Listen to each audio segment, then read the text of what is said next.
Mina olen Pirko Saar ja olen Telia Eesti personalijuht ning muuhulgas ka järelkasvu eestvedaja. Meie ettevõtte jaoks on järelkasv äärmiselt oluline. Me kaasame aastas ligi 80 praktikanti erinevatesse tiimidesse ja rollidesse, kaasates muuhulgas neid nii kutse- kui ka kõrghariduskoolidest.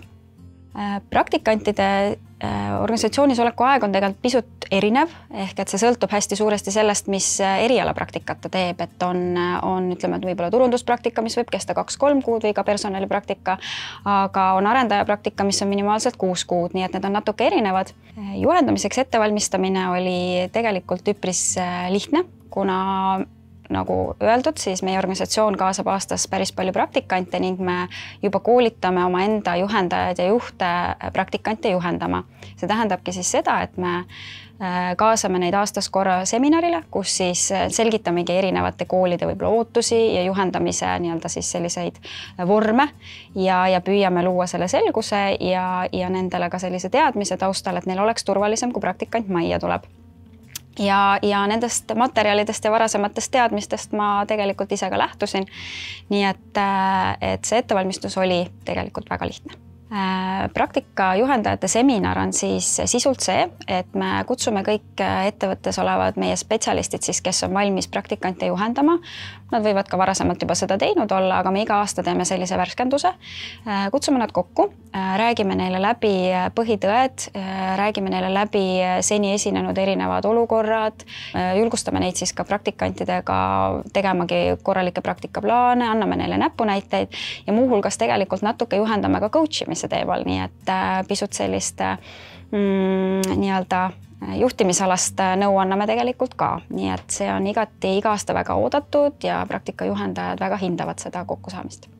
Kui on tegemist nüüd mitme osapoolega ehk et kui praktikandi ülesanne organisatsioonis hõlmab erinevate partneritega, majasiseste partneritega koostööd, siis need on algusest peale samamoodi juhendajale teada, kes on need inimesed ning praktikaperioodi jooksul või siis mõne projekti lõppedes või ka praktikaperioodi lõppedes siis kontakteerub juhendaja konkreetsete koostööpartneritega, eelnevalt lepib selle kokku ka praktikandiga ja täpsustab üle, kes olid tema olulisemad koostööpartnerid ning kas siis mõne suhtluskanali kaudu või siis telefoni teel või mõne kohtumise käigus saab juhendaja ka tagasisidet siis teistelt koostööpartneritelt, kellega praktikant oma praktikaperioodi jooksul kokku puutus.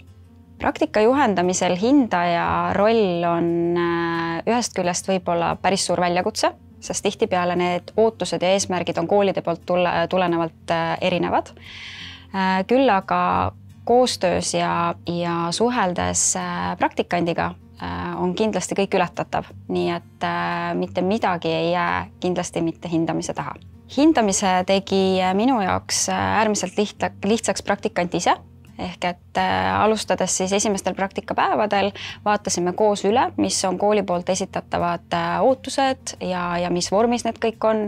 Nii et selguse lõi tema ja sealt edasi meil erilisi komplikatsioone ega küsimusi ei tekkinudki. Hindamiseks me tihtipeale tegelikult kasutamegi hästi lihtsaid viise. Kui praktikandile antav töö on nii-öelda mõõdetav, ehk et meil on võimalik sinna taha panna mõni mõõdik tema töö osas, siis need mõõdikud ja need ootused lepitakse kohe alguses kokku ning see annab väga lihtsa nii-öelda siis võimaluse terve selle praktikaperioodi jooksul pidevalt siis vaadatagi konkreetsele ülesandele otsa ja vaadata, kui kaugele praktikant jõudnud on. Kui on tegemist nüüd mõne sellise siis eesmärgiga, nii-öelda see võib ka ju olla, eks ju, praktikandi isiklik arengu eesmärk, personaalne eesmärk, siis need on kõik alati nii-öelda siis kokkuleppel ja läbiräägitavad, ehk et konkreetselt jälle praktika alguses lepitakse kokku see eesmärk ja igal kohtumisel, mis on regulaarselt juba paika pandud, siis arutavad juhendaja ja praktikant omavahel läbi, kui hästi või mis on veel siis see arenguruum konkreetse eesmärgi nagu saavutamiseks. Nii et see on siis pigem võib-olla ütleks vaatlus ja seal hinnata sellisel nii-öelda arvuliselt või numbriliselt ei saa. Ja see on omavahelise suhtluse ja sellise läbirääkimise ja arutlemise hindamise koht. Mul on hea näide ühest perioodist, kus siis oli praktikant, koges praktikant ühte natuke valusat kogemust võib-olla ütleks ja tegemist siis oli tegelikult hästi lihtsa. Taaskord jälle kommunikatsioon, et nii paljud asjad tulevad selle omavahelise suhtluse ja kommunikatsiooni juurde tagasi ja ta ei olnud harjunud meie tööviisidega meie ettevõttes ehk et kõik kohtumised ja kokkuleppimised tuleb ikkagi panna ka meil kalendritesse kirja ja kuna kalendris kirjas ei olnud, siis läks projekt natukene vett vedama, aga jõudsime muidugi õigel ajal sabast kinni ja sai asi nagu lahendatud.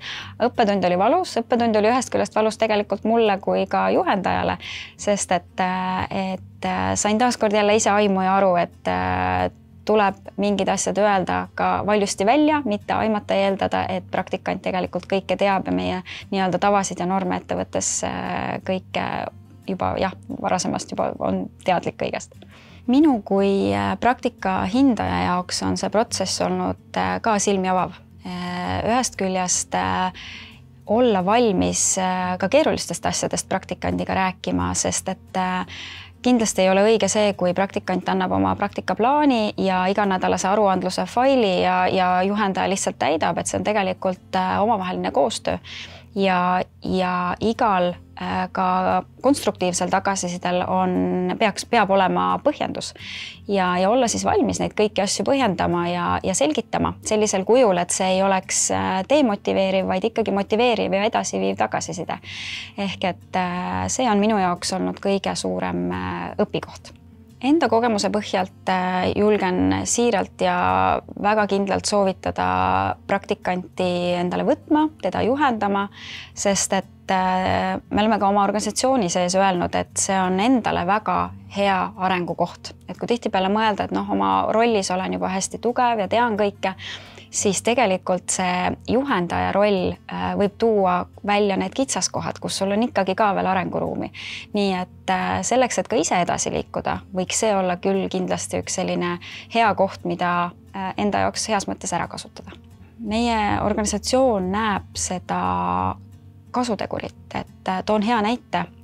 Me varasemalt küll ligi 100 praktikanti aastas kaasates saime tööle värvata 1/3 nendest. Eluolu on paraku natuke muutunud ja majanduslik seis igal pool, eks ümberringi, aga siiski olukorrad, kus siis praktikant on käinud meil praktikat tegemas, ta on jäänud juhendajale väga meelde, hästi heade emotsioonide ja mõtetega ja kui on avanenud mõni positsioon, kuhu praktikant sobiks tegelikult ka päriselt tööle asuma, siis juhid on võtnud ise otse juba nende inimestega ühendust ja palunud kandideerida nendele kohtadele. Nii et meil see kogemus on niivõrd positiivne ja hea ja see on ka see, mida me majasiseselt juhtidega jagame ning selgitame ka olukorda tööturul, et talente on üha keerulisem leida ja need on sellised tugevad argumendid, mis siis tegelikult julgustavadki meie enda juhte ja juhendajaid ka olema aktiivsed ja praktikante kaasama tiimidega.